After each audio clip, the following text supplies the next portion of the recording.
Um, start from the top. What's up? What's up? What's up, Battle Buddies? Welcome to the Combat Carl Show. I'm your host, Combat Carl, with another special episode. My good friend, Sergeant Zach Pierce. How you doing today, my man? Did I say that right? Yeah, man, you did. All right, perfect. We just met recently off TikTok. I seen your stuff. I definitely love all your work, man, on TikTok. I definitely relate to you, all your shorts and shit. I just like, yo, I had to get. I'm glad I got to connect with you, and there's so many things I want to talk about. We just gonna get the show started, bro. It's good to be here, man. I love your clips. I love the way I just love the conversations you have with people, dude. You put people on the spot, and I love I love the way you frame it too. I don't know. It's real. It's good to see people, talking about just GWAT stuff because I feel like we're kind of Yeah, fading away. yeah. But And I mean, yeah, and I refuse to be faded away. I mean, we did a lot of things in history, and there's a lot of stories to be told, and different perspectives of the world from from everybody. And I just want to get people their flowers actually served, and what I'm saying, people that can relate to our story, and and it can help somebody else. I feel like it's been therapeutical for a lot of people, and I think I said the right word. I think it's the right word, but you know what I'm saying. I think it's been great for people to just have the conversations, or at least revisit some of these things. You know what I'm saying? Or you think that are bothering like family members, or what I'm saying, or people who served. So yeah. I think I love attention, so like this is good for me anyway, exposure. Yeah. But I agree, man. I'm an open book. Like I will talk about everything that I did in my service, and I think people should. I don't know why people are so. I mean, I know why people are closed off, and I guess I respect that, but I just don't know if that's helpful. And it's nice to like.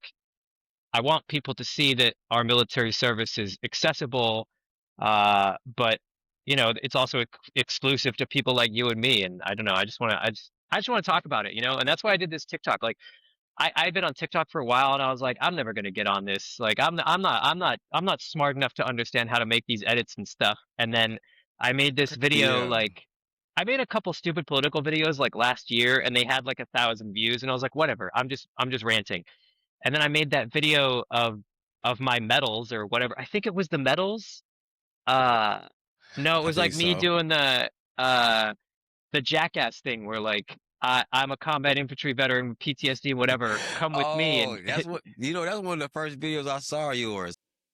What up, Battle Buddies? Welcome to the Combat Carl Show. Real vets, real talk, slightly inappropriate. I'm your host, Combat Carl, Army vet, and your favorite supply guy. On this show, we're gonna cover it all, from your first pair of boots to your final salute. No filters, no fluff, just vet stuff. Combat Carl Show, let's go!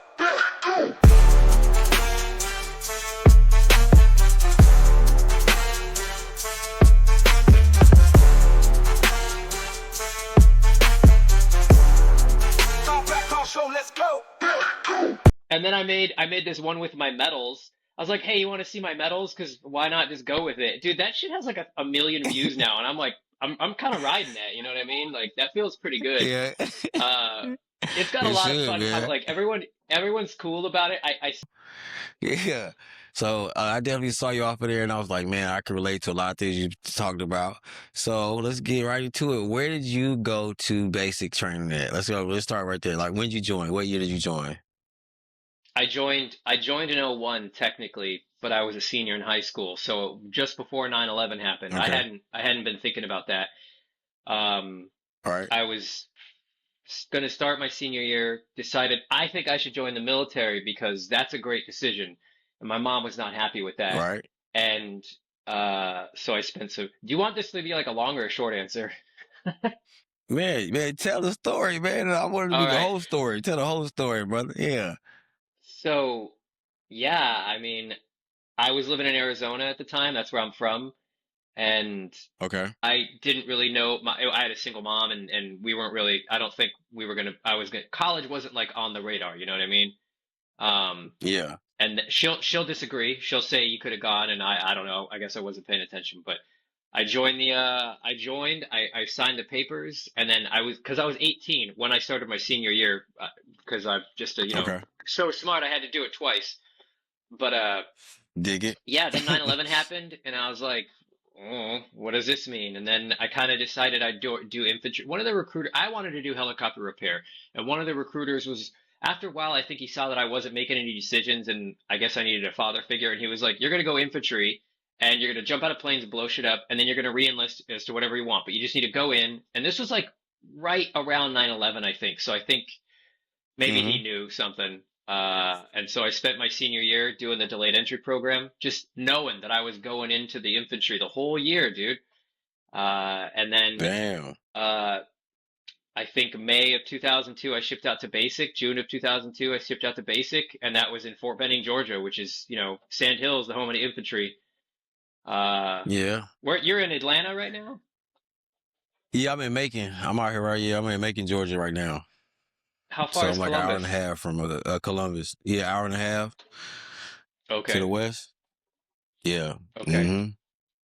So So yeah. Um.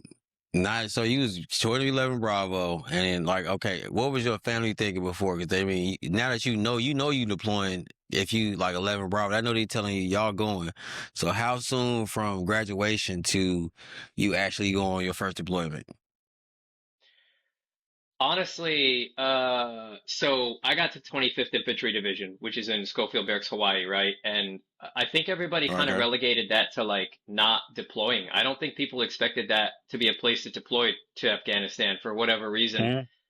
Mhm. Um, but I went to Afghanistan in 2004, and then Second Brigade went to Iraq in right at like the second year, second like part of the push or initial invasion. And Hmm. then, so yeah, my family, my mom is kind of a hippie, and that's kind of how I was raised. Like, not very, there was no military in our family. She was kind of like, she didn't want me to go Okay. infantry. She wanted me to think about like joining. So when I told her I was going to Afghanistan, we were kind of like, I don't think we were very connected. We always kind of were, what's the word? I can't think of the word, but we never were the closest. So I told her, and she, was very sad. She was, she wasn't happy that we had to go to war and that I had to go. But my brother, I have a brother. He lives in California. He's a little younger than me. He was aware. He Hmm. got it. I don't think he wasn't too happy about it, but it was, what can you do? Yeah. Dang. Yeah, that's real. That's real. But All that was right. like, So, go ahead. I got out of basic in like September 2002, and so I got to my unit in late 2002. The day I got there, dude, the day I got there, they had just gotten out of this training area there's a place in Hawaii called the Kahukus, which is just every direction is up. It's always raining. It's just, if you've been in, if you were in the, if any of your viewers were in the 25th, they'll know the Kahukus, that in East Range. Okay. I got to my unit, which was 2-5 infantry Bobcats, the day they were getting Okay. back from the Kahukus. So like it was just a miserable day to get back into the unit. Everyone was pissed off and like, who's this fucking Cherry? What are you doing, man? So I was in everybody's way just 'cause. But That's and real. then yeah, we got in 2003. We were at another training exercise, Dillingham, which it's on the coast. It's cool, but I got the worst case of prickly heat ever. You ever had prickly heat? No, I can't tell you. I ain't had that before, boss man. Dude, it's it's like when you sweat, the salt comes out of your pores and it's these big salt crystals and they like they solidify on your skin, and so you just feel like a cactus rubbing up against you and there's nothing you can do about it. And Oh, anyway, that's not a story that really matters, but I got a case of prickly heat when we were at okay. Dillingham Airfield, and then that night there was this Okay. huge storm on the island, but they were also waiting for Saddam Hussein to like let the UN come in and do like a weapons inspection or say fuck it, and Yeah. he said fuck it, and so then they decided we were going to war. So I'd been in my unit for like maybe 8 months, and then we invaded Iraq, and then a year later, I went to Afghanistan with them. Dang. Yeah, Dang. All right, man. And how long did you wind up serving for? How long was your service for, good sir? 6 years. I was supposed to get out in 6 2006 years. after 4 years, and then I was stop loss and extended to go to Okay. Iraq. Dang. Yeah, I dude. never got to talk. I already talked to somebody got extended like it because they definitely like they extended their deployments and they telling y'all couldn't go. I know y'all had plans to get out because I know like we always told you plan to get out anyway. So how was that for you getting a stop loss or getting extended? Because you was forced extended at that. So how was that? Bro, it was I should have handled it better, let's say that, but like I'd already been to Afghanistan. I Okay. had my CIB, I got my EIB too. Like I was stacked. I was an E5. I was ready to just get out, man. And in May of 2006, I was supposed to get out. And then we went to Okay. NTC in Barstow, and then orders came down and they were like, you're stop loss. And I was supposed to get out in June of '06. So I was stop loss by like 36 days. Dude, a month before I was supposed to get out of the army, they told me, no, you're staying. So I was just like, how do you even like, how do you What? even handle that, And Yeah. I don't want to be like, I don't want to be a shammer, I did my time though, and I was like, I don't want to do this. I don't have faith in this unit. I don't want to go to Iraq. Like, we're gonna die. And I know that's what you're not supposed to think that, right? You're in the army, you're in the infantry, like Right. your job is that. But like, I don't know. So I wrote Congress and did it. They did a congressional inquiry series. People were so fucking upset. I wrote Congress and Congress came down and wrote back to my unit because I was like, I don't understand how they can justify doing this without telling me. And this was the time. When were you in? What years were you in? I went in '07 to Okay. 2016, 15, Okay. 16. Yeah. You did a stint. Uh, Yeah, I when did I 8. was in, we like you didn't know you had orders unless you were like looking at AKO, right? Like we didn't have Right. the Right. CAP card yet. Like that shit was not real. And your infantry, dude, no one's looking at their AKO. No one's like, oh yeah, I got to do Right. my fucking DoD picture. Like unless you're getting Right. E6. So um, I didn't really know how to look for my orders. The orders came down and I was mad. And then my first sergeant and platoon sergeant and CO, they were like, "What is your problem?" And I was like, "I just don't think we're ready. I already went to war. Like I've proven myself. I got my E5. I got my EIB. Like why can't I not go? I don't understand.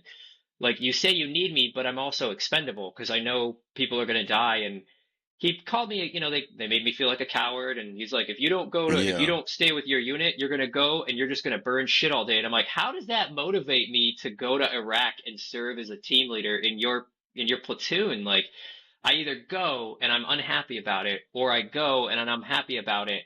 And like, I have to stir shit at a burn pit. I'm like, what kind of ultimatum is that? So Yeah. I one other dude in my unit, he was a forward observer. He was attached to us. He got stop lost, I think by like 2 weeks. So he was even like in worse situation, and he ended up reclassing to a different MOS and then PCSing to another base because I don't know what he went as, but I wish I had done that, man. Like I don't I don't regret that, but I wish I had thought about reclassing because like I could have done another MOS. I was already an E5 dude with an EIB, a CIB. I would have Right. been money in any other unit, any other Yeah. MOS, and I get to learn to do that skill Be now. stats. Yeah. But I didn't, and I For went as a real. team leader to Iraq. And you made it home though. That's a woo. Let's talk about it. That's a good one, man. That's a good Dude, story. All right, I, dude. Iraq is All right. So Iraq was something else. And what year was that when you got stopped? Like what year was that? Oh, your last one? That was the what? '06. 2000 what? 6 you said? Oh, six, oh, Six. six, yeah. Yeah. Man, it was still going down then too though. Cause yeah, we at Saddam crib by that time. Yeah, we taking over like Baghdad around that. Right? Oh yeah. You were just So fixing yeah, to get in man. too. Yeah, I was just getting in. Yeah, and I got in, and it was like I was just surprised. They talking about I'm coming too. Like, yeah, it was already going. I was real deep when I showed up, and then it was like, oh no, you going too? But Damn. why? I'm just Man, surprised. Why would I want to go? I don't know shit. Nah, for real, they dude. need you. Yeah. Damn. So Every that's swinging what dick, happened. Yeah. All right. So why did you wind up joining the military though? Because you said because the college wasn't it, or what was your deciding factor when joining the military? I think I didn't know how to go about college, and I honestly I think I don't want to say I was impulsive. I looked at the army and saw an opportunity to get money for college, didn't understand how that worked. It wasn't 9/11 yet, so there was Yeah. no like there was no war to like motivate me to do one thing or the other. And I don't Yeah. think the military at that time had a big recruiting push, but yeah, No. I just wanted to go to college, and then I think I kind of once I saw that they were going to offer me, money for college or whatever and a bonus, I think I like latched onto that, and it gave me like a sense of purpose, a sense of direction, some structure. Um, and yeah, because like I don't think I was too good at. I was 17, and we didn't have traditional family. We didn't have a lot of money, so like I wasn't applying for college, when I was in my freshman or junior or whatever year. I wasn't taking the SATs, getting ready for it. I wasn't like on a team doing athletics. Like I wasn't geared up for like just the normal phases, and saw an ad and just went for it. And despite my mom protesting and other people trying to tell me at least don't go infantry, I stuck with it and went infantry. I feel you, man. I feel you. But now I gotta I was now I stuck gotta make with TikToks about it and fucking bitch about my yeah. time. Now you can make TikToks about it, man.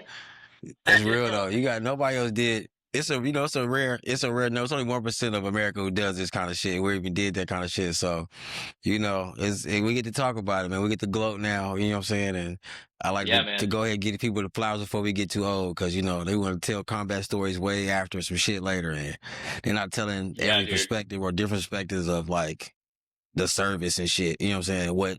What all it takes, or what's all it's given, or what, you know what I'm saying? Different shit like that. So, hell yeah.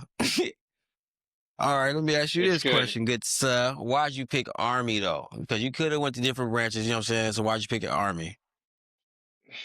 Probably the same reason you picked the army. I really don't know, honestly. I mean, maybe you actually have a good reason. Yeah, I think I saw my like a dad was video on Army. It was YouTube, or like what was it? I was third Oh, generation.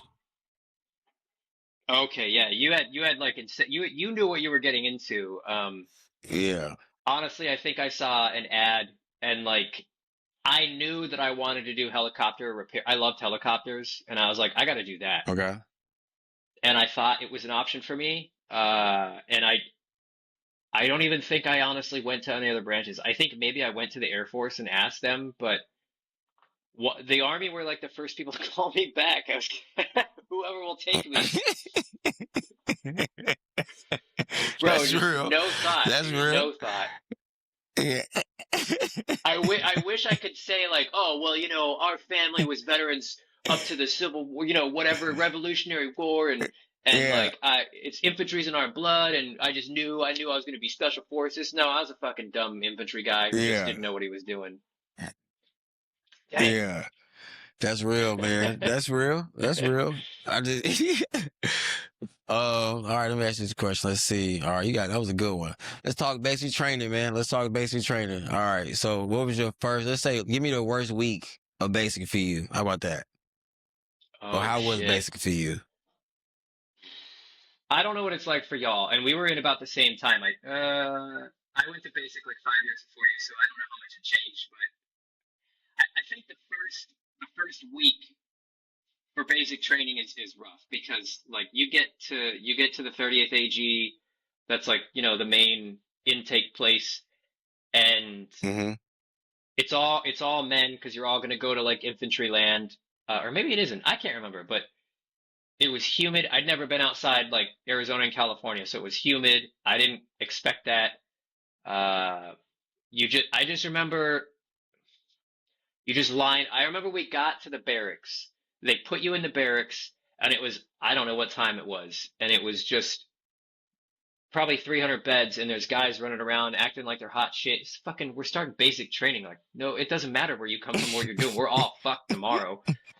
Um, so I Right. I could curse, right? Like, yeah. Come on, man. A little late for that. Hell yeah. It's 18 or up. Okay. Yeah, we do this. Oh Yeah. man, I should have As you spoke were before saying, this. good sir. Yeah. Yeah, sorry. Fuck it. We Uh, here now, bro. We here now. Trust me. I uh, I think that was the first week was the hardest because it's just like it's just a lot of people and like you don't know what you're doing. I mean, you know what you're doing because they're yelling at you, but it's weird. Like it's just real weird. Yeah. You know, you're getting your hair cut, you're getting your debit card and all this shit, and it's just weird. I think other than that, the next hardest part of basic training was probably like when you get your rifle. When you start to get your, I think it's week 4, when you get your rifle, and you start to learn marksmanship. That was difficult, I think, because that's like what an infantryman is, you know, and I'd never Right. really, you know, used guns before. Like I wasn't raised around guns and shit. So, it's not like learning how to use them was hard. It was just, I don't know. Honestly, no, Yeah. scratch that.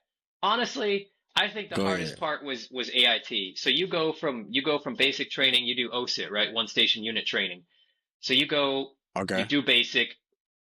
The way the infantry basic training ends is through something called the bayonet, by the way. I don't know if you've heard about this, but um, Okay. I you have. you do like a 3-day or 4-day field problem, right? Where you're like going, you're dodging, dipping, ducking, diving, and dodging all these fake, you know, obstacles. You're climbing walls, you're taking fire, and you're rescuing people from downed helicopters, and you're doing like 12-mile road march, and then you finish and you do, I can't remember the name of it, Victory Hill or something like that. Shit, what's it Okay. called? Then you get your rifles. Anyway, that finishes, and then you basically go right into AIT, which is, you know, advanced infantry training or whatever it is. Uh, All and right. that was hard. Honestly, that was hard. Like battle drills were really hard, I think, because I don't know why they were so hard. It just we were all a bunch of idiots and none of us knew what we were doing, and I think the drill sergeants were over it.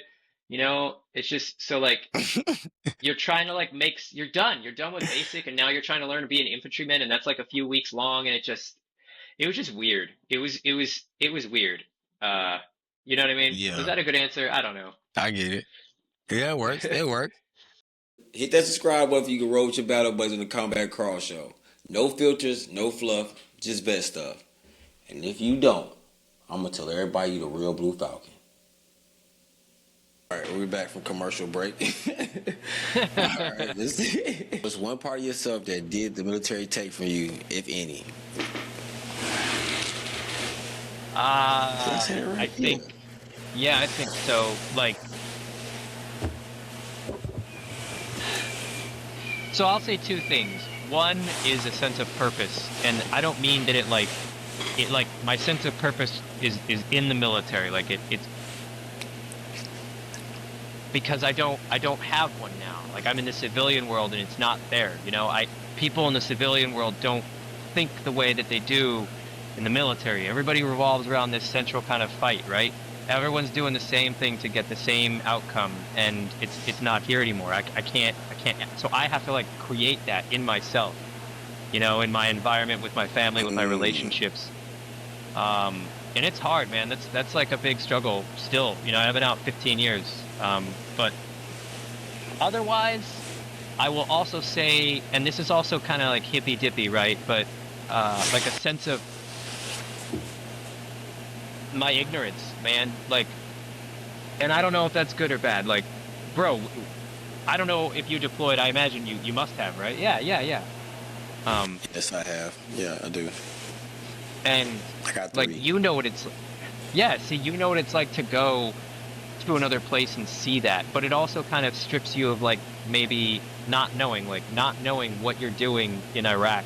It is kind of a blessing, you know, not knowing that these contractors that are building these sheds or whatever on your fob are making hundreds of thousands of dollars and being paid by these companies that are making tens of billions of dollars to be there.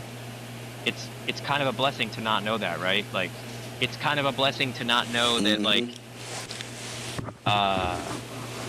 what we're seeing now politically is a sort of another iteration of that sort of manipulation of the public to go to war, to take advantage of a people. I feel like it definitely robbed me of like, yeah, my ignorance of how the world was and ought to be. So now I know how it is. And now I'm just cynical all the time, you know, just that's where a lot of my TikToks come in. I'm just like projecting a lot of my fucking anger and cynicism because people don't know. And it's like, just Be Yeah. cool not knowing. Stop fucking talking shit, because now I gotta, post this comment as a video reply and get all my blood pressure up. Yeah. I seen some shit you posted, man. I seen some shit you posted that the guy made a comment. I was debating if I was gonna go down this ramp. I normally don't go politics, you know what I'm saying, normally. But today I'm feeling froggy. So here we are. So the dude said some shit about how he guessed the VA's on an honor system. You know what I'm saying? That clip, you know what I'm saying? Dude, Oh, Matt Walsh. I didn't catch his Oh, name. yeah. Yes, the shit he said about how we just go down here and tell him, said, you motherfucking twerp. I don't even fucking know your name. And I don't know if you go down this lane, but you must have did one day. You never did one day of this shit for you to ever question what the fuck we go in here and talk to these VA personnel about. So please don't let that come out your fucking mouth no more, my man. Bro, All right, I that's what I had mean, to say. I appreciate it, dude. Like, I don't want to get too much. I'm not. Well, it's whatever. Like, Matt Walsh is a right wing. Like, he works for the Daily Wire. The dude's super right wing. He's very like Christian nationalist, like Zionist kind of shit. And I think the dude. I mean, he would probably say he's not racist, but the shit that he says is super fucking. It at least toes the line, right? Like, he, Right. and he's entitled to those beliefs, and I don't agree with them because I just don't Right. think that that's how people operate. But that episode with the clip that I played, he was talking at length about Graham Plattner, who is a candidate for Congress in Maine, and he served in the army. And Graham Plattner also has this tattoo that's like supposedly an old, like a Nazi tattoo, and I don't think that was his intent, but I'm not gonna say it. But like, Graham Plattner served, right? He fucking served. He supposedly has a 100% disability rating, and Matt Walsh found this out, and he starts calling him out, and he's like, why, how do you have a 100% disability and you can work and you own a business? And he's calling into question like one's ability to work on disability, and then it just opens up this can of worms about veterans and disability, and I'm like, bro, like, another motherfucking dude that's like investigating the VA disability system. And there's already people that are doing that, right? Like, they're already out there calling into question veterans, and I know there's fraud. I know there are veterans that are abusing the system. I understand that. I'm not gonna say that I know any. I'm just gonna say there are people that get away with things, and maybe they shouldn't, right? Like, every infantryman Right. questions like, how you're a pogue, not you, but like, you're a pogue, right? Lovingly, and you didn't deploy, and I'm watching you like play basketball, but you have a 90% disability for like something with your back, right? So I get it. I mean, people are guilty of stupid shit. It's And some I- wild, it's some wild shit, but I don't Yeah. question, like, you know what I'm saying, what the doctor says. Some doctor says. I'm not here to, you know what I'm saying. I'm just here to question the man for questioning our service and our 100%. benefits when you didn't serve. Yep. And that's the like, and what comes with. And this package is none of your fucking business, and that's my stance on it. Yeah, I knew nothing about him. I literally just scrolled like I knew shit about dude. Don't know shit about him now. Don't Good, care no yeah. shit about him later. Like, Good. But that's just my stance on it. Like, if it was David Goggins, or Jocko, or some of these SF guys that were calling it out, I'd be a little less hesitant to. I'd be inclined to be like, I can dig this because they did it. They've been through that shit. But this is just some. Look, you gotta see Matt Walsh. He's such a fucking little bitch. Like, this dude probably can't even hold a rifle. He's always got his flannels on and his beard like he's some fucking man, and it's like. Sorry, it frustrates me. Yeah, yeah. We'll move on, man. We'll move on. What's something you had did in uniform that still sit with you today? Oh my god. The entire time I was in the infantry is what I did in uniform and sits with me. But I guess I could answer this a couple ways. Okay. Man, that's hard to answer, dude.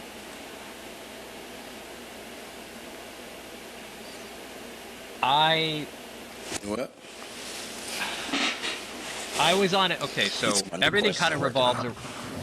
Dude, it's hard. So I got my EIB, which is a really cool accomplishment for infantry guys, I think. It's like a field badge. You go and do a test of like 30 tasks, and it's fucking hard, and you can only fail 2, Right. and you have to remake them, and that's hard, and I think it has like a 10% pass rate, and I got that, and it doesn't mean you're a great infantryman. It just means you can focus enough to take a test, right? But I was Right. happy to know that I was one of the guys who got that. So I had both my CIB and my EIB, and that was cool, you know. And I think as an E5, as a sergeant, I felt good knowing that, like, not only am I like battle proven, but I'm also like I'm good enough of a soldier to like go take a test and teach these kinds of fundamentals of infantry, whatever the fuck. But I would say the one thing that really stays with me that I did in uniform was I was on my former team leader was killed by friendly fire in Iraq, and I just made a post about that. I think last night. Yeah, last night. That shit you blew did. up You too. did. I was gonna get to that. That got Let's, so. let's talk about that one because I seen that. I was gonna, segue into that. But we're here now. Go ahead. Man. So, when we were in Iraq, we were in Kirkuk, which is, it's like 3 hours north of Baghdad, and it wasn't like a very hostile place, but it had its activities. People were popping off. Okay. And our platoon, we had a pretty badass platoon sergeant. And I'm not saying that because I think I'm infantry and I'm badass, but we just had a platoon sergeant that like really knew his shit. And he was a platoon sergeant over in the scout company. So he came over to us.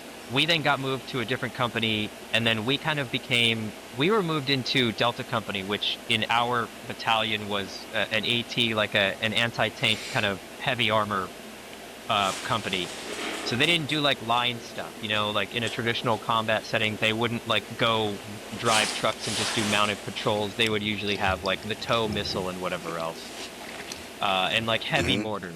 But so we were put over there, and we were kind of like their high speed sort of like ambush scout platoon.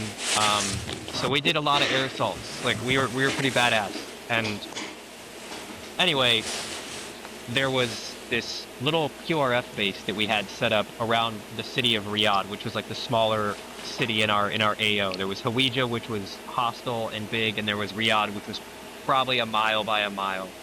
And there were always shit going on there, but outside there, they would get a lot of indirect mortars, and every now and then get just like direct fire from small arms, just kind of wherever. But in an attempt to like intercept those people, they put our platoon, they tasked us with an ambush. So basically we did this ambush where we dropped off 3 elements of like 4 dudes at various points along a road for them to overwatch and intercept the enemy if they encountered them. And then I and my other guys went back to do QRF, and we just kind of sat there and waited. And it looked like they were gonna not have activity, but I guess one of the guys, he was compromised, or he thinks he was, but he decided to stay out because it was like a little kid. And then later that night, a force, I think it was ISIS. Like the enemy that we faced in Iraq was mostly faceless. Like it was mostly IEDs and rockets, and we never really really engaged like people that were like in uniform. It was very rare. But I think that's also when ISIS was starting to become a unit and like go out and like infiltrate, So they had been in the area, and this was kind of like, we didn't know what ISIS was at the time. We just knew that there was these like elite kind of high speed, enemy forces coming through. And anyway, so the element, my squad leader, gets compromised, and then they get attacked. So they throw a grenade, he loses half his leg, they're able to hold off the attack. They eliminated most of those guys. I think a couple got away.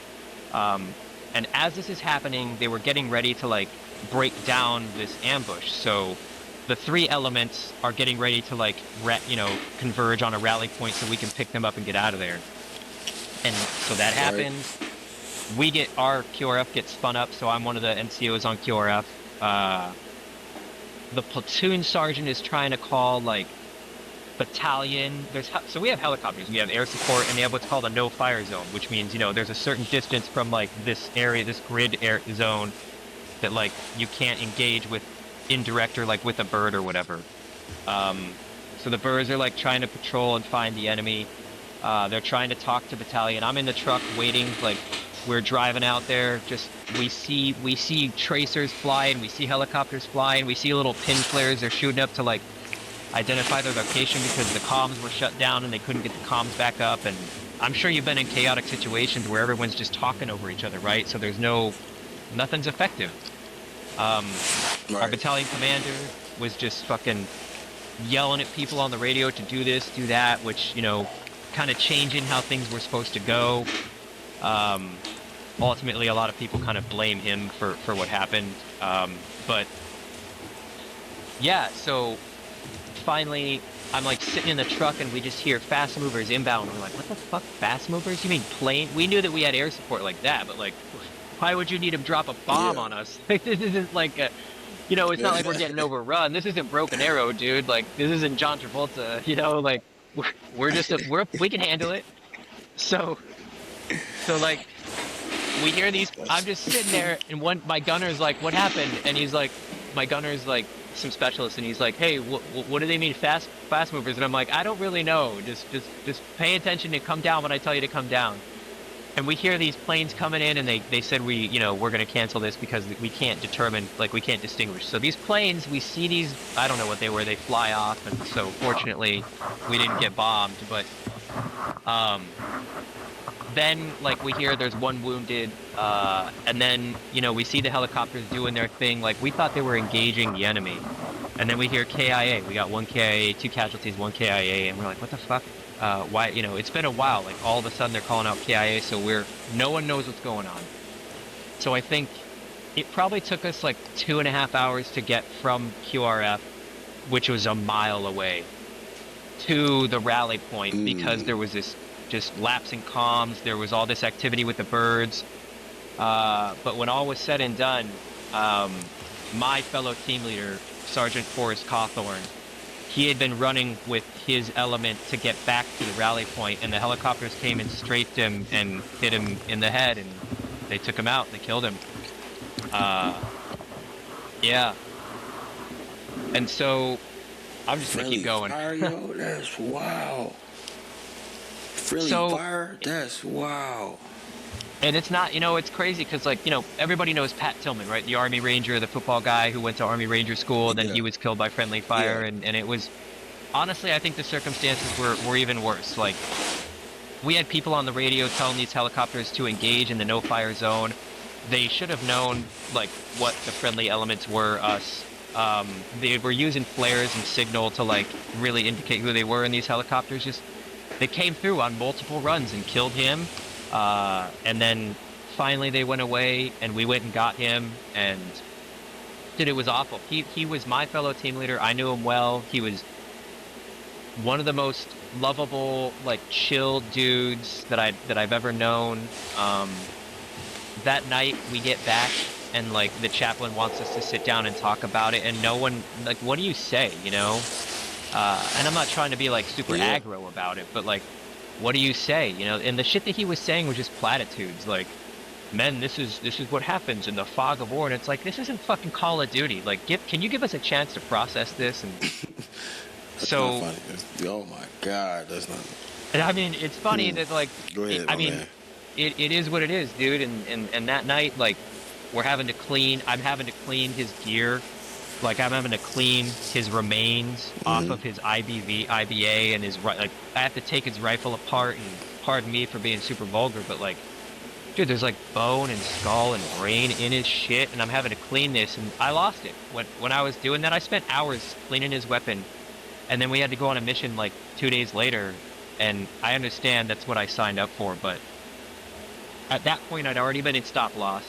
And then I was extended shortly after that, and I was like, this is not, I can't believe this is happening. Then we went to put him on the plane, you know, inter him on the plane to fly him back to the States. And as we're leaving in the helicopter, in the Black Hawk, another element, this is probably a week later, another element got hit by a rocket in their Humvee, and all 5 people inside died. Absolutely catastrophic. And so I'm leaving my funeral, my friend's funeral, and then we're flying around in our BC battalion commander. He's like, asking them to see what happened. So we're dipping and like, I'm looking out the window and all I see is a Humvee turned over and like bodies and debris on the floor. And it's just like, what the fuck, dude? I just put away my friend from friendly fire. And like, it was awful, dude. It was awful.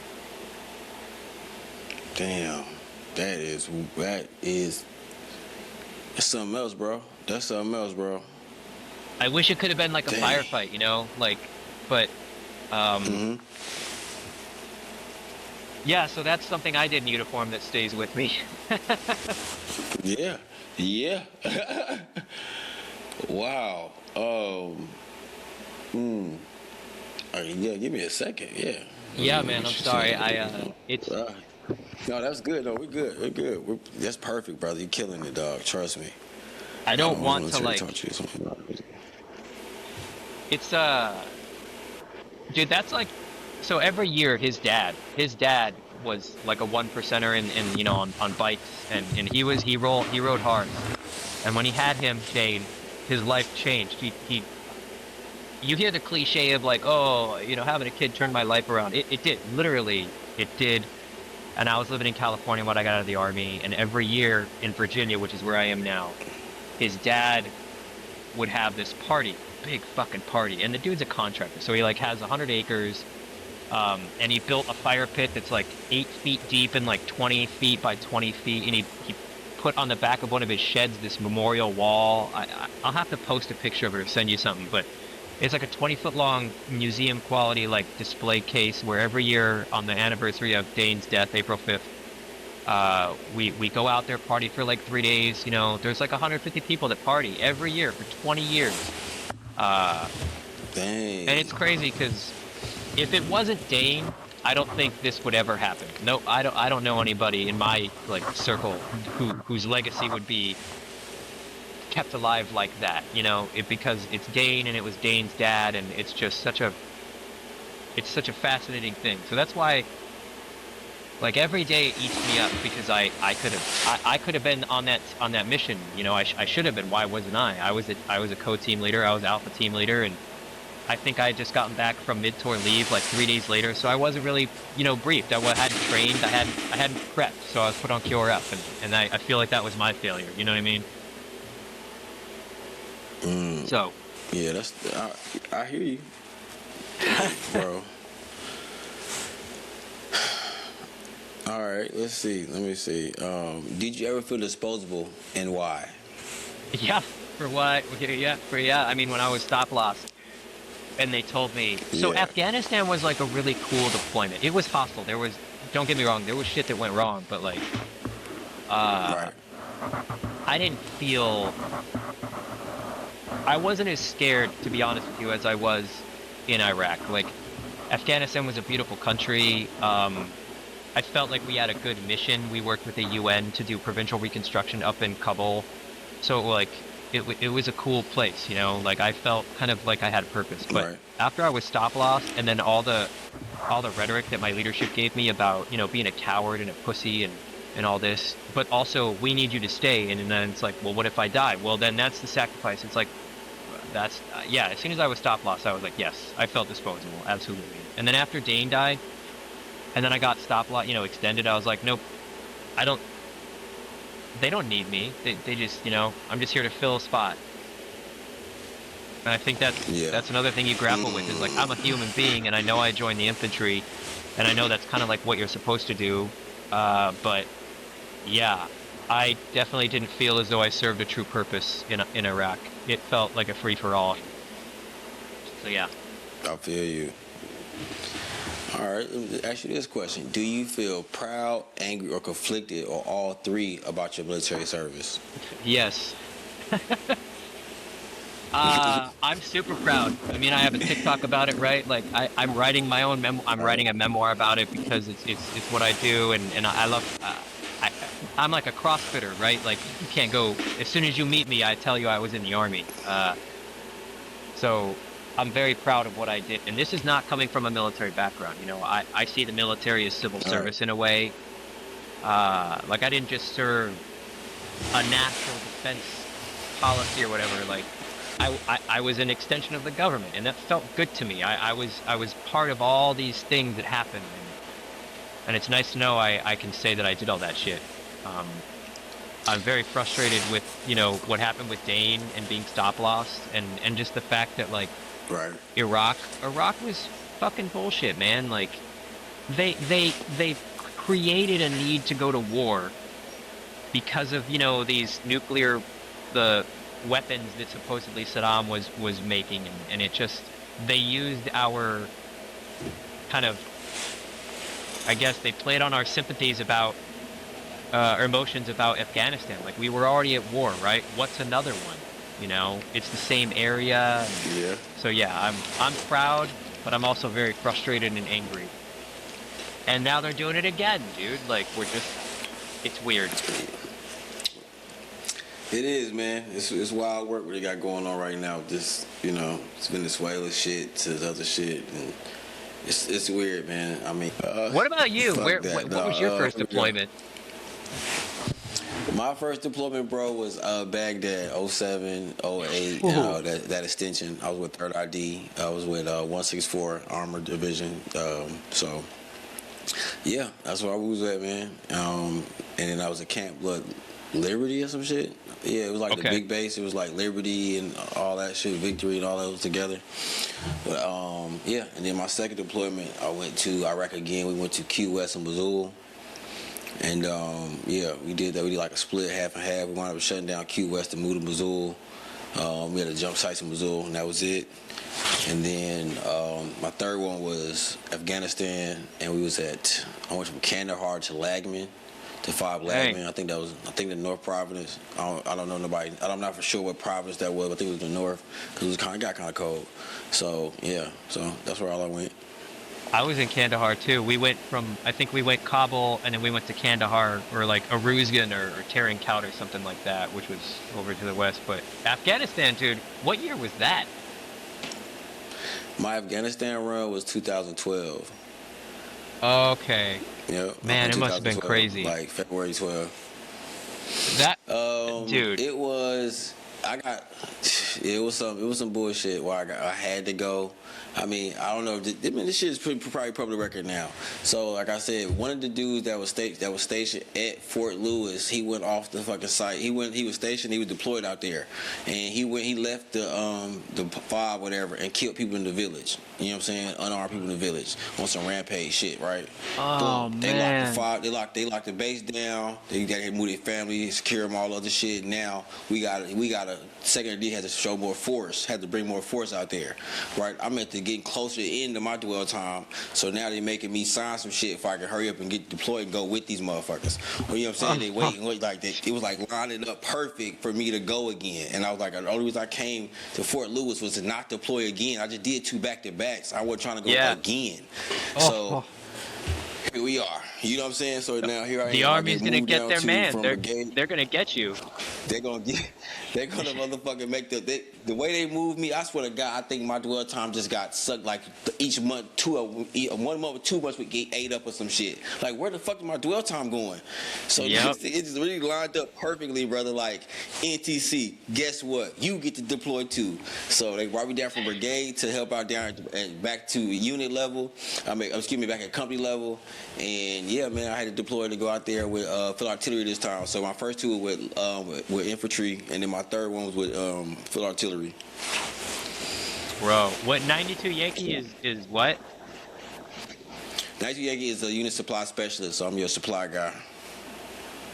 And you were like attached to companies, or were like you? Okay. Yeah, everyone, each infantry company got their own supply guy. You know what I'm saying? So Yeah. hit that subscribe button if you can roll with your battle buddies on the Combat Crawl Show. No filters, no fluff, just best stuff. And if you don't, I'm gonna tell everybody you the real Blue Falcon.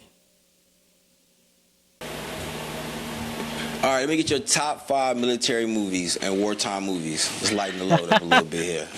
Oh shit! I posted something about this, and then I was like looking for feedback too, because I think Black Hawk Down is probably one of my favorites, probably the top. And I know that's cliche, but I haven't honestly watched a whole lot of. How about that? It is, and I thought it was great. Like I remember, it's a lot for sentimental reasons. When I was in basic training, over I can't remember what it was like Memorial Day, and so it was in Adonza, right, in basic training. So we had the day off, but they just brought us to one of the auditoriums and we watched Black Hawk Down and a couple other movies. But that was the first movie. That was the first time I'd seen that. It had just come out. I thought that movie was awesome. I thought it was really well done. And of course, it's propaganda, right? And at that time, they're like, this is how it's going to be. And it's like, shut up. I'm not fucking Delta, dude. I'm a dumb infantry guy. Like, nothing's going to be like that. But it was cool. Like, Yeah. I thought it was just a cool way to portray something like a skirmish like that. So I really like that movie. I love Apocalypse Now. That I don't know if that's like a war movie per se. So maybe that's like number 2, Apocalypse Okay. Now, because it's just weird, dude. Like it shows like the other side of Vietnam and kind of like Kurt Kurtz is just nuts. I think Francis Ford Coppola. I think that's a great movie just overall.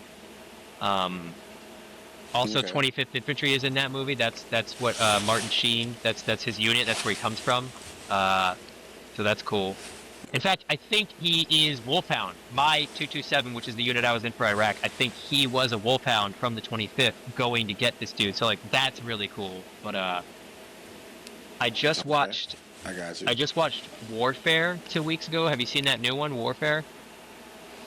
I did see Warfare. It wasn't terrible. Well, I didn't hate it. I didn't know what to expect.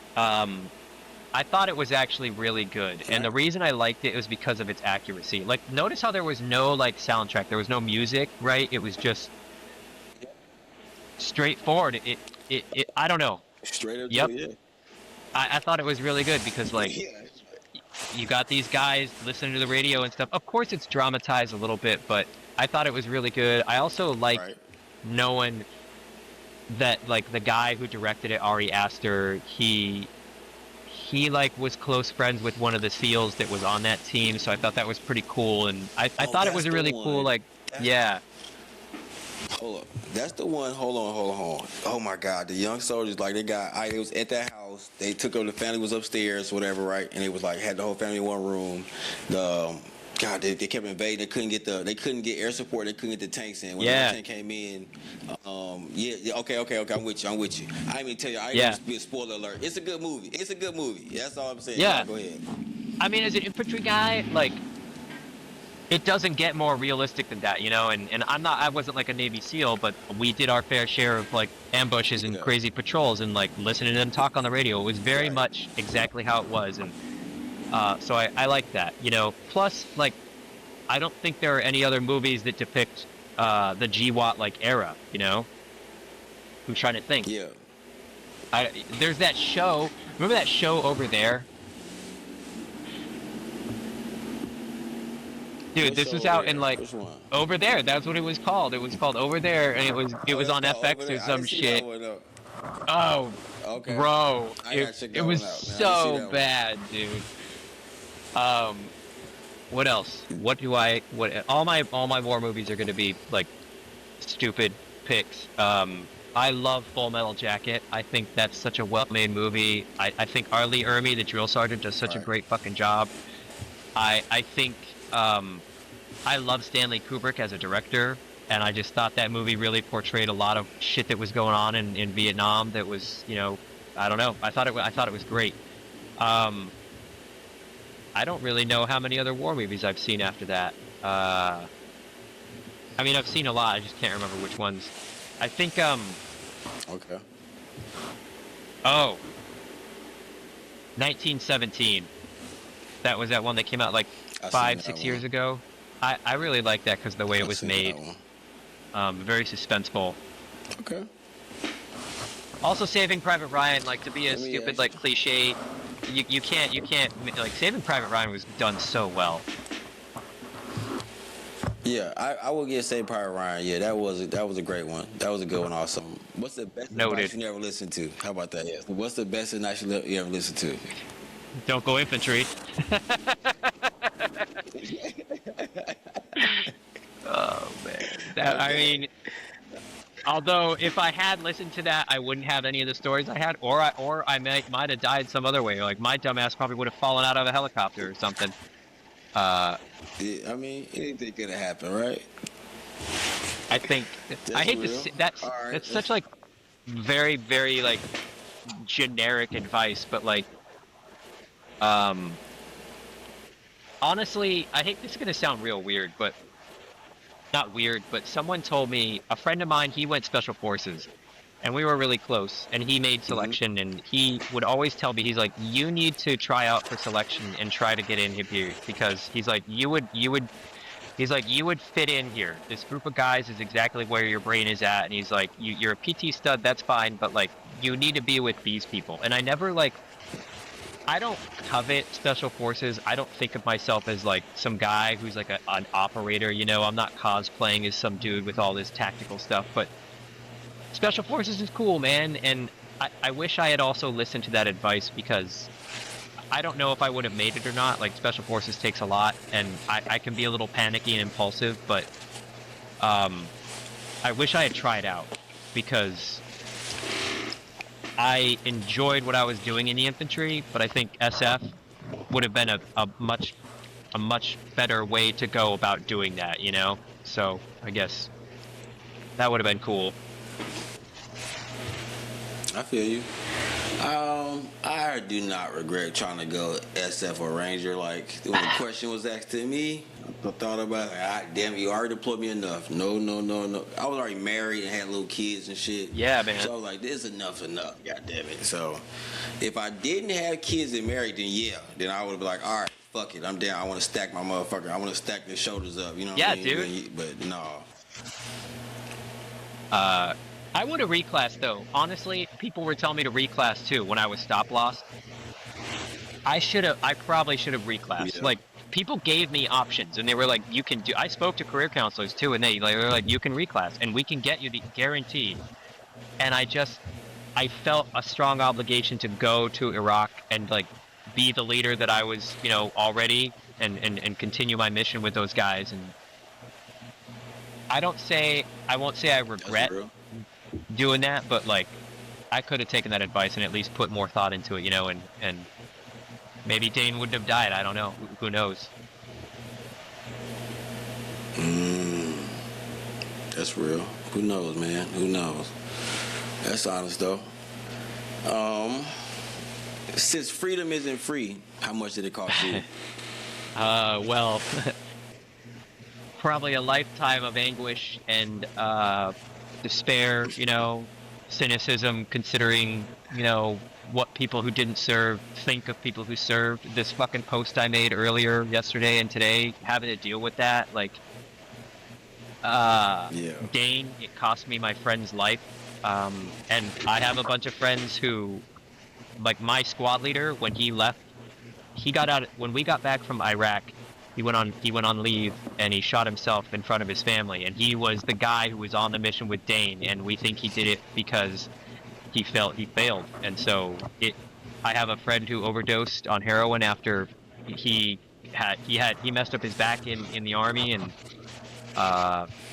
he got out of the army and was addicted to painkillers because he was trying to treat his back and wasn't getting the care he needed, and he overdosed. And I have a guy that I have my boy Stanfield right now. He's from Baltimore, and he was at a party 8 years ago after he had gotten back from Iraq. He was kicked out of the army. He kind of had attitude, but he didn't get the help that he needed, and he was at a party and some dude was mouthing off and he shot and killed that dude. And now he's in prison for life. And you know, he was a good soldier, and it sucks that he didn't get the care that he needed. And so like these are the things that freedom costs, I guess. You know, it's hard to go do that and come back and integrate and live this life, I think. I agree, man.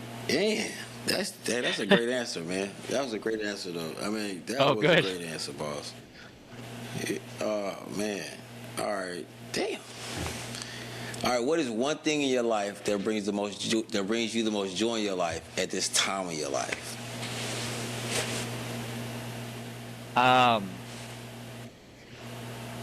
Oh man, I think being married. I think my wife, either that or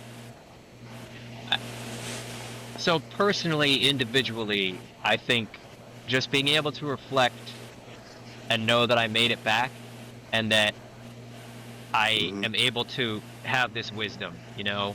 Uh, it's like a trip that it's like you do a drug and you have this trip, right? But the trip never ends. Just knowing that like I'm part of my mentality is still over there and I get to experience that. It sucks, but like it's profound and I kind of enjoy knowing that. But I think of my wife, I mean, she's the exact opposite of me. She's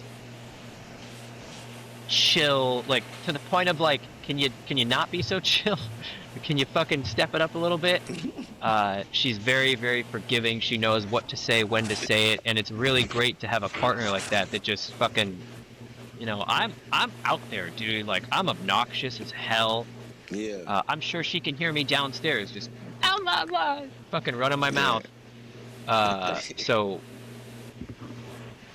yeah, that or That's just beautiful, knowing that though, I'm man. like Look, here it's and I can good to talk find shit. somebody that understands it, man.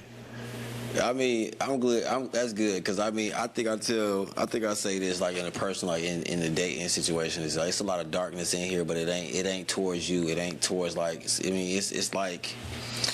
You know what I'm saying? I'm still living in the moment, but it's some shit I'm dealing with that I don't really want to like lean on. You know what I'm saying? Or Yeah, put on to a person sometimes. You know what I'm saying? yeah. And yeah, it's just shit you deal with, or like this side I'm dealing with it over here, but I'm not trying to bring it to like today. You know what I mean? Not Does that me. make I think sense? the best advice to amend that question was the best advice that I never took was probably when Christine told me to just shut up. Yeah. My wife, just don't talk about it. Like, shut your mouth. I can't do Yeah. that. No, yeah, man. I agree. Yeah. I wear my emotions on my sleeve. So like, I'm thankful that I'm with someone who is willing to is capable of just hearing that and just not reacting knee jerk, you know, just letting it flow and come out and you know, she's really good friends with all my friends with whom I served and so she's definitely part of the family. So I'm glad that I met someone who I don't have to like there's that army Zach and then there's domestic Zach. There's just Mhm. army Zach, you know, who talks about I everything he did and dig. then does everything else in his life. I dig that. I like that answer, man. I like that one too. Here we go. It was a How'd you good get interview into too, this? though. How'd you get into doing this? Podcasting, for real. I feel passionate about like I mean I watch a lot of History Channel. I watch a lot of war movies and shit like that, right? And it kind of like led me to start thinking like, okay, let's say this like I'm 30, I might be 40 soon. I'm approaching 40. Okay, very soon here. And when I grew up, in my mind, John Wayne's and the fucking Terminators and all the other stuff, all the heroes, the people, Rambos and all this shit, all like, you know what I'm saying, that went to war, these are the so-called heroes, right? You know what I'm saying? Yeah. This what America, people we looked up to, was like our American fighting war heroes. Throughout history and time, we always look at the victors of war through, you know what I'm saying, through these heroes and whatnot. So, like, when I went and, you know what I'm saying, did all the shit the heroes did, these so-called action heroes did. I'm the fucking real person, the real McCoy, you know what I'm saying, to be real about it. Yeah. So let's just say this. On my second deployment, I got Battlefield promoted, okay? I was the Nice. first dude to get Battlefield. You know what I'm saying? I'm the first dude to get Yeah. it, you know, since they brought it back since World War II, right? So in this honest shit, I got paperwork to prove it. Anyways, so that's it. There, the UK also adopted Battlefield promotion. They brought it back the same time we did. They promoted this kid, and next thing I know, when he gets back home, he's on a fucking goddamn world tour. Good morning to UK, good morning to London. I mean, all type of places. Whoa. Did nobody interview me for shit? So I felt the way. So I was like, we gonna fucking fix that. So Yeah. hey, here I am. I make my own fucking stage. You know what I'm saying? If you build it, they will come. Bro. So that's how I feel about it, bro.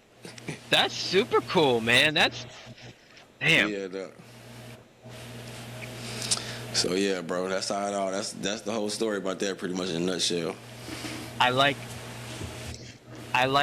that there are Appreciate it. people out there like you doing this because I feel like the GWAT era was so it was so much a part of American culture for 2 decades that I think that people, and it was so, you know, social media came out in the midst of like that era, and Oh I feel yeah. like Oh yeah.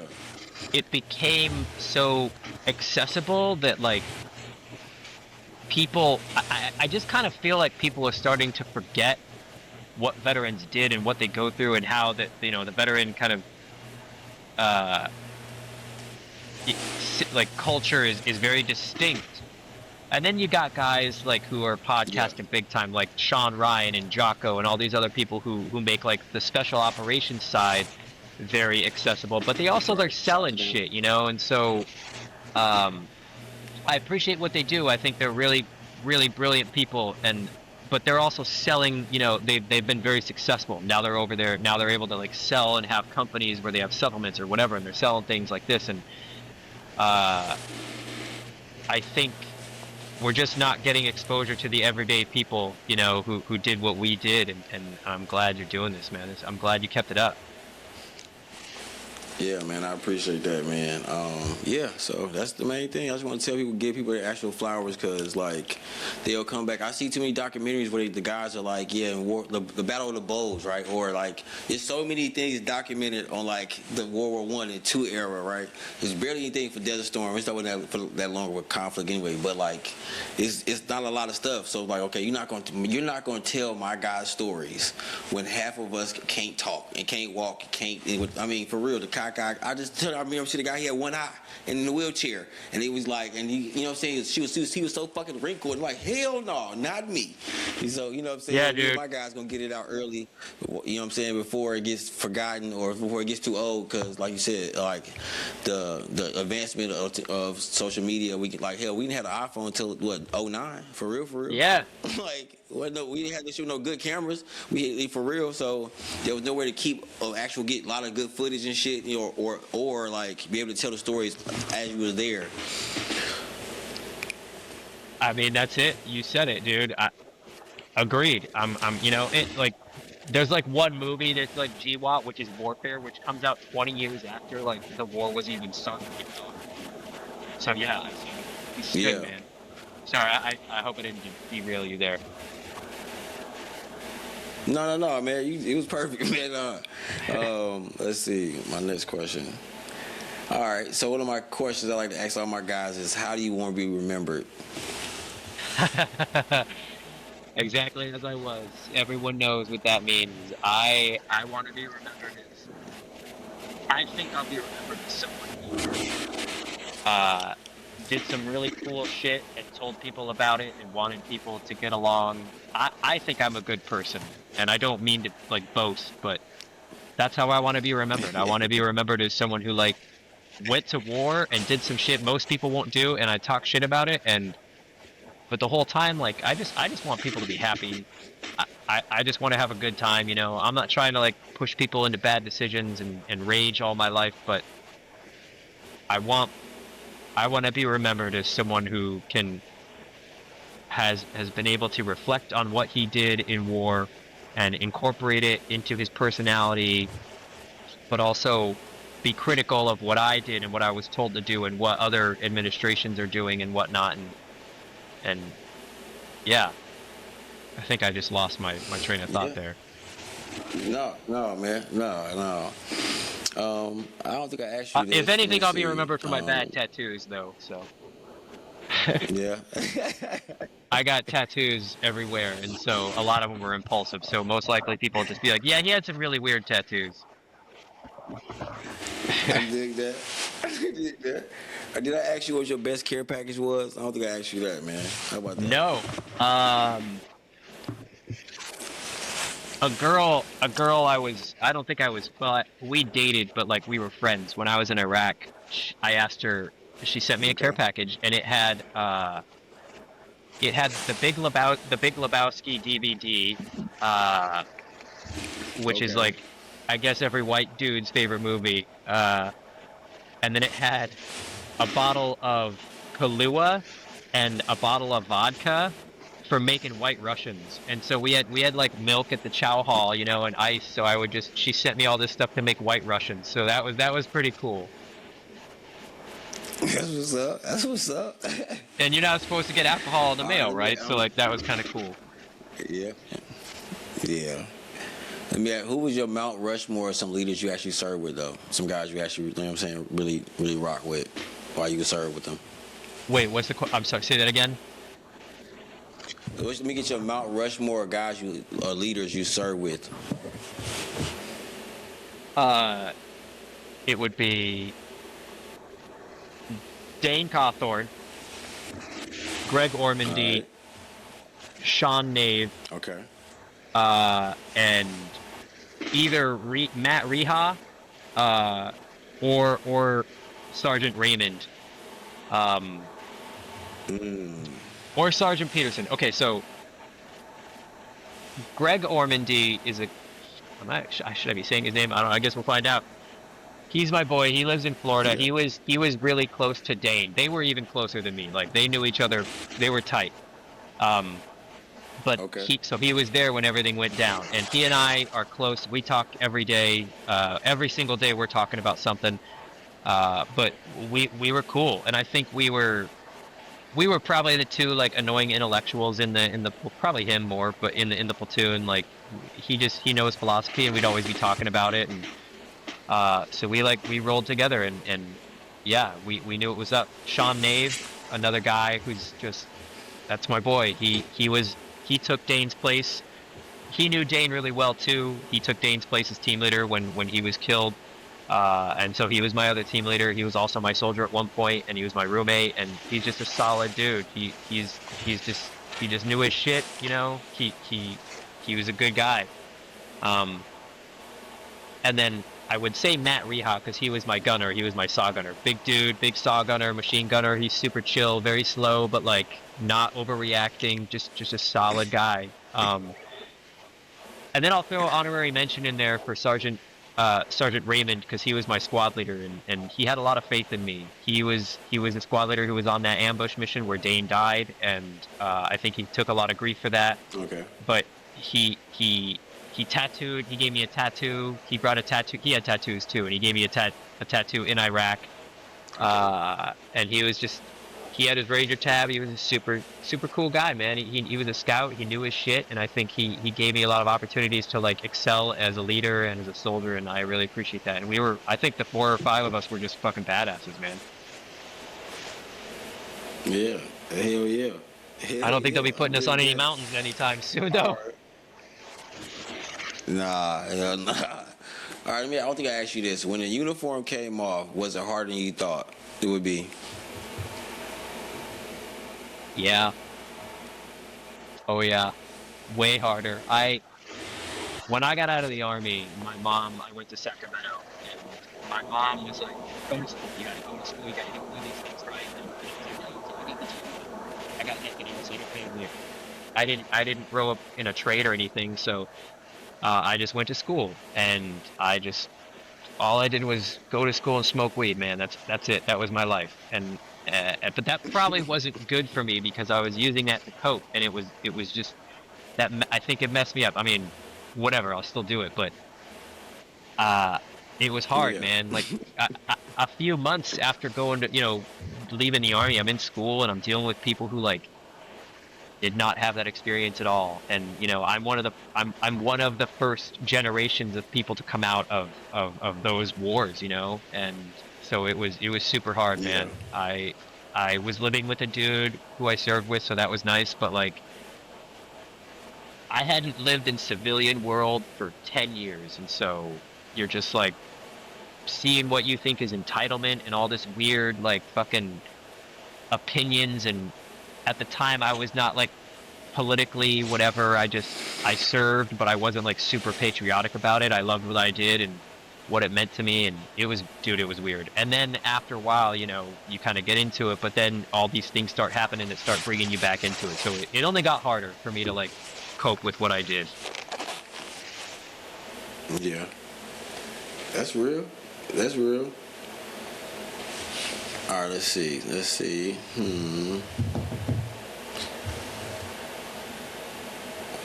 What would you need?